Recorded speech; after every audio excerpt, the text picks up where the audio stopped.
You're all ready to make the sandwich of your dreams. Turkey, tomato, and Swiss on a bed of romaine lettuce, sandwiched between 2 slices of sourdough. Classic. But oh no!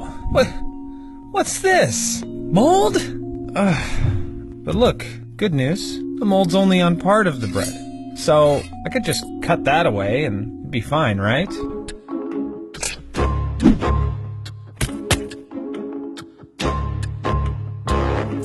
There's no such thing as a clean part of moldy bread. That's because mold is a fungus, like mushrooms. The caps on the surface are easy enough to spot, but there's a vast network of subterranean roots called hyphae that you can't see. So let's take another look at that bread of yours. Ugh, disgusting. Well, maybe you can just grab another piece from the same loaf. Well, that's not such a good idea either, because by the time the mold sprouts its fuzzy head, what you're really seeing is the reproductive part of the mold called sporangiums. Each sporangium releases tens of thousands of spores, so even though you can't see it, that entire loaf could be teeming with fungus. But it seems like such a waste to just throw it out. After all, you eat mold on purpose all the time, like the mold that goes into making cheese, soy sauce, and even life-saving antibiotics like penicillin. Eating a little bit on your bread can't be that bad, right? Well, ultimately, it's a gamble. Just like eating a wild mushroom, many are fine, but some can be deadly. Mold is the same way. There are thousands of different species of mold, many of which are harmless to humans.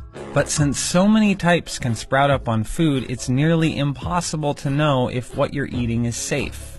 Cladosporium, for example, can sometimes trigger allergies but is generally harmless, whereas other molds like Penicillium crustacum produce harmful poisons called mycotoxins.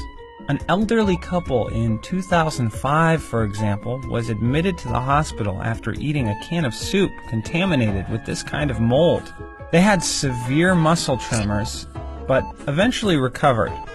But other molds, like Rhizophis stolonifer, can have permanent effects. And you might recognize this mold since it commonly grows on bread. Blue-green, with black splotches and super fuzzy. In rare cases, it can prompt a deadly infection called zygomycosis, which causes your blood to clot and can ultimately starve your cells of oxygen to the point that they die. And it's not like bacteria, where a little heat will eliminate the threat, because high temperatures won't break down the mycotoxins. And since you have no clue which one you're about to put in your mouth, ask yourself, is it really worth the risk?